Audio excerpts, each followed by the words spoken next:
Good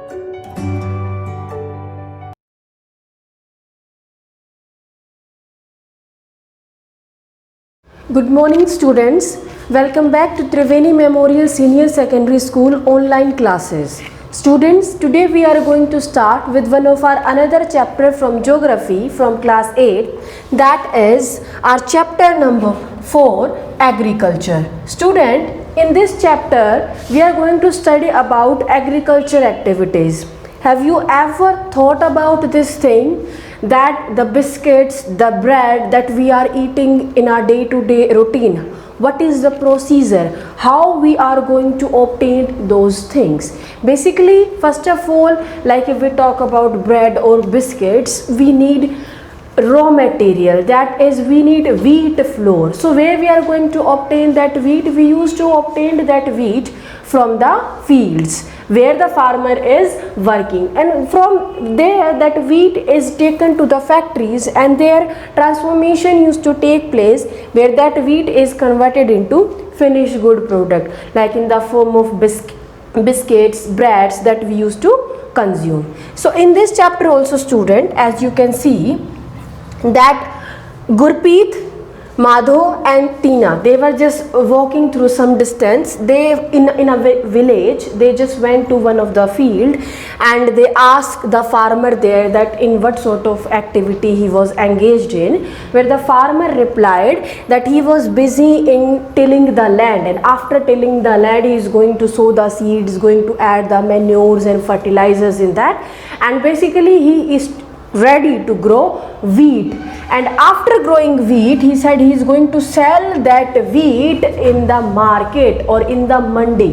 What is mandi? Mandi is the place where the farmer used to sold their grown products, and in return they get some profit or they get some reward in the form of currency or money. So that what he did after sowing wheat in his field. So what is said here, at last he said that when I used to sold this wheat in mandi, from there that wheat is going to be transferred to the industries, and in industries this wheat is going to be used as a raw material, and this raw material in industries is going to be converted into finished goods that we people used to consume in the form of biscuits, in the form of breads, etc. So basically what we can say, that the transformation of a plant to this finished products, like in the form of bread or biscuits, these all involve some economic activities. Now the question is, what are economic activities? All those activities or all those tasks which are done to earn money or which are done for the sake of earning profit are called as economic activities. Obviously, if the farmer is selling wheat in the mandi, he is not selling free of the cost, he is getting money in return. So what is that? That is a economic activity. Economic activities are always related to earning money or earning profit. We have three types of economic activities, and these involves primary activities, secondary activities and tertiary activities. Now what are these activities? Let's study in detail. Firstly, we will talk about the primary activities. As I already told you, the extraction of natural resources or the production of natural resources. For example, the growing or the production of wheat by that farmer in the earlier example is involved in one of the economic activity named as primary activity. So primary activities are involved with the extraction and with the production of natural resources. For example, if we talk about cotton clothes, so what is the raw material? Cotton is the raw material. From where we are going to get that cotton? From the cotton bolls that are grown in any field. So those cotton bolls or that production of cotton is an example of primary activity. And thereafter, let's move to secondary activities. Secondary economic activities deals with manufacturing of things or the conversion of raw material into the finished good products. Like I just gave you the example. For making cotton clothes, cotton is extracted, that is primary activity. Once that cotton is sent to the industry and these cotton are converted into cotton clothes, what is that? That is secondary activity. Industries where something is manufactured. For example, you can take many examples. You can talk about sugarcane. Sugarcane is extracted, that is natural resource, primary activity. That sugarcane is taken to the industries where it got converted into sugar.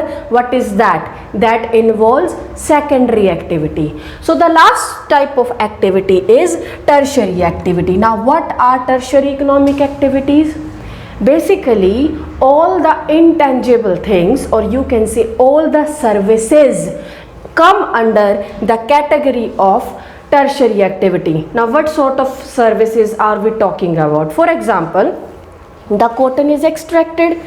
How is it possible to transfer that cotton from the field to the industries? Definitely you need the transportation. And what if your field got destroyed because of the fire?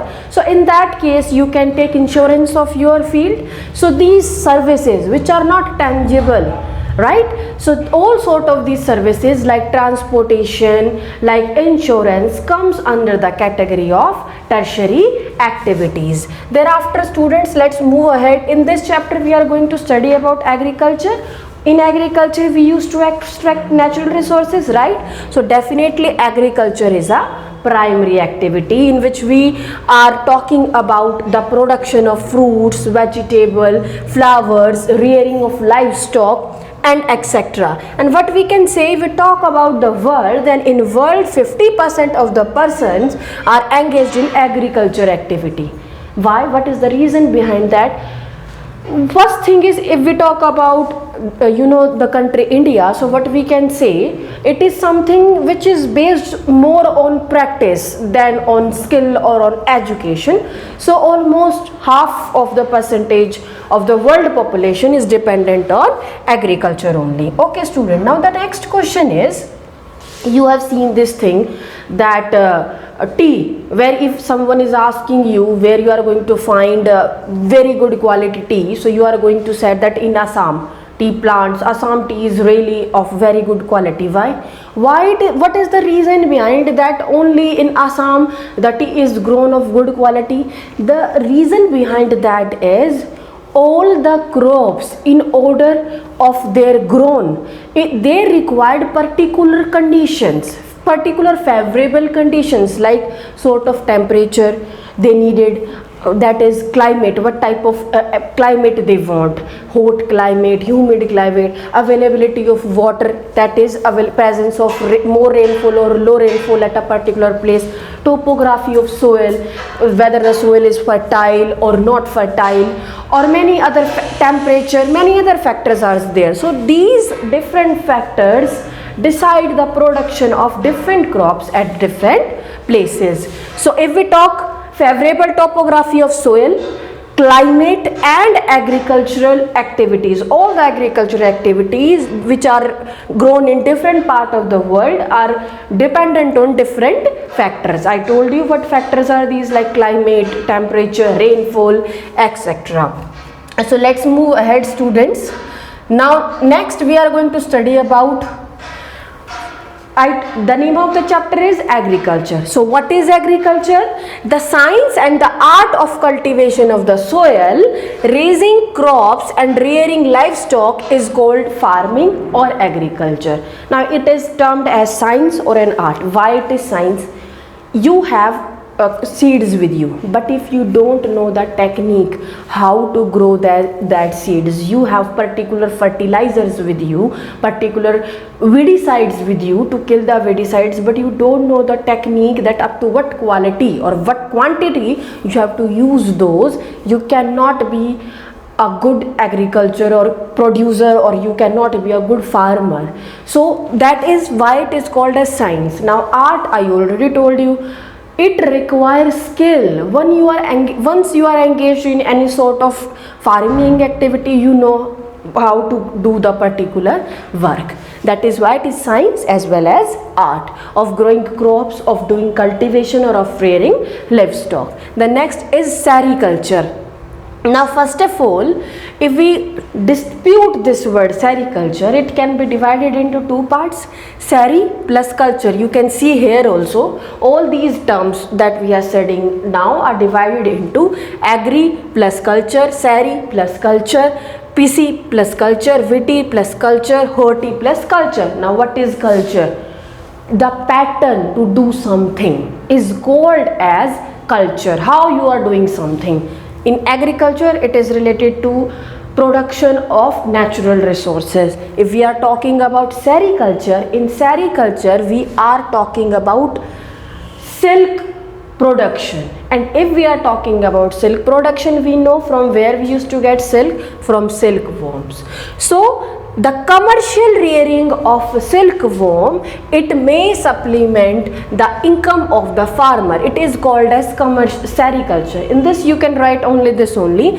The commercial rearing of silkworm for obtaining or for getting silk is called sericulture. Now what do you mean by commercial rearing? Students, see, the word commercial is always related with earning money or with earning profit. So whenever you are rearing a silkworm for the purpose of extracting silk from them and for selling that silk ahead in order to earn profit or money, that is sericulture. Then is pisciculture. It is related to breeding of fish for selling them so that they can earn some money, because all these are economic activities only or commercial activity only. Then is viticulture, which is related to cultivation of crops.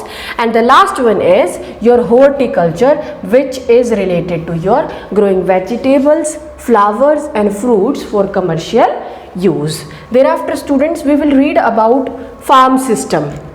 Now see, if we talk about farm system, what we can see, in order to grow any crop, if we want to get some output, you want to obtain a particular crop, so definitely you need to put some input in that. That input is in the form of seeds, fertilizers, machinery, your pesticides and other things, etc. So all these are, what are all these? All these are inputs, and after doing or putting all these inputs, you are going to get the output in the form of crops like sowing, irrigation, weeding, harvesting. What are these inputs? And after that you will get the output in the form of particular crop that you are engaged in growing, for example wheat, rice, etc. Then we will talk about types of farming. Students, basically there are two types of farming, and these are subsistence farming and commercial farming. What do you mean by subsistence farming? Any type of farming in which the farmer is practicing or is involved in production of a particular crop, and he is fetching that quantity of that particular crop that he is capable of completing the demand of his family members only. That is why he is producing the crops for himself or for his family members only. Then that is subsistence farming. That is for the family members or for the household laborers are engaged in that. Household labor means family members only. And the second one is your commercial farming. Commercial farming, I already told you, which you are not doing, not producing for the purpose of yourself or for satisfying your family, but if you are growing that crop in order to sell them in the market so that you can earn some profit or some amount of money in return. So if we talk about subsistence farming, we have intensive subsistence farming and primitive subsistence farming. Now let's see what are these. If we talk about intensive subsistence farming, firstly, this is that type of subsistence farming in which the farmer is having a very limited amount of land, very small land with him, and he used very simple tools and very less labor to grow the production of a particular crop. The climate with large number of days, sunshine, fertile land, all these things are available in intensive farming. Now see, Intensive subsistence agriculture is mostly prevented in thickly populated areas. Why?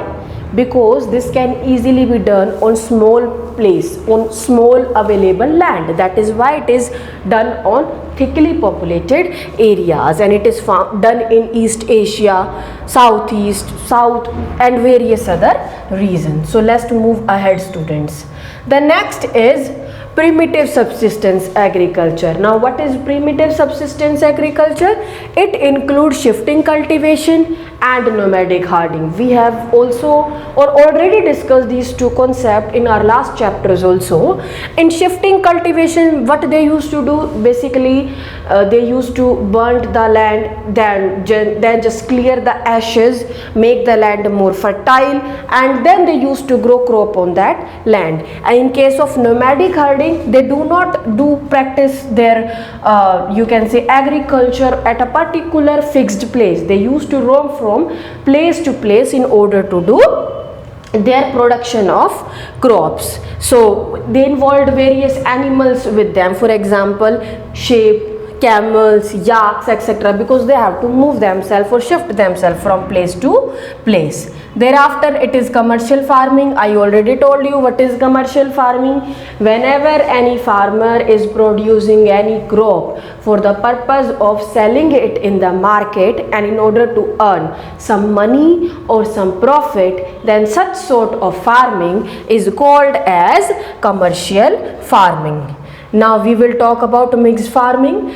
In mixed farming, the land is used for growing food and fodder crops. We are growing food crops also and fodder crops also, for animals also you can say, and for rearing and livestock also. That means you are performing 2-3 activities at a particular land only. You are growing crop like say wheat, or food also for animals also, and rearing livestock you can say you are rearing sheep or any other animal also there for wool or some other item that is there. So such sort of farming is called as mixed farming. Now where it is practiced? It is practiced in Europe, East Asia, USA, Argentina, etc. Now the next topic is plantation. Now what are plantation? Plantation are type of commercial farming where single crop of tea, coffee, sugarcane, etc., and large amount of labor and large amount of capital is required for doing plantation. Now see, you take the example of tea. You know na, sowing the seeds of tea, that is done by hand only, manually. So definitely you need more labor, and when you will be fetching, again you will be needing more labor. And if you are hiring labor, what do you need? You are going to make payment to them, and what is that? That is availability of capital. So you need more labor and more capital in case of plantation. And what sort of plantation are there? Like tea, coffee, sugarcane, etc., where they are found, we have already studied in Malaysia, in India, in Sri Lanka, and in many other parts they are found. Now students, that's it about the day or about this video. In the next video we will discuss ahead about this topic. So till then, thank you students, and take care, stay safe. Thank you.